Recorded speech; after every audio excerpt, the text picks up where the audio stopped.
Mucaan kun gawaa makkamiidha? Amma kana godheeni. Qarshii walii galeenaa kaffaltuu lamman isaanii isiniif fidashi. Kun fuuldura kootti. Tole boos. Hayyee. Ani eenyuudha?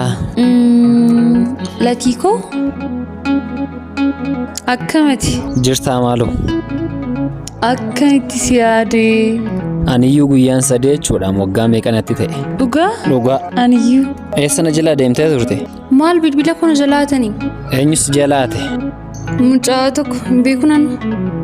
Biyya kana si fideen biyya ormaa keessatti fidee si gateennaan akkas na jalaa taate miti? Rakkinan qabu. Ansii jira tole? Tole. Faazariin keef akkam dharee? Faazariin kun nagaasaadha maatiin maal isaanii dhayyuuti?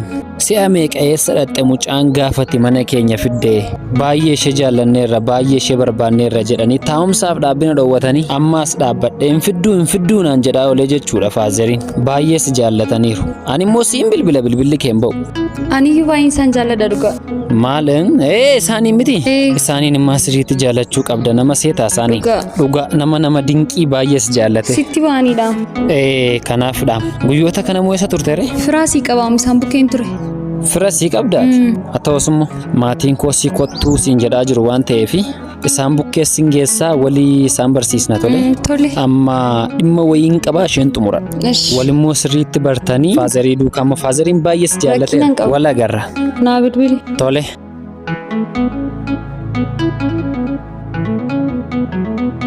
Mucaan kun gawaa makkamiidha? Amma kana godheeni. Garraamii kun deemsumti isayyuu nama marara. Si hafuufuu yaa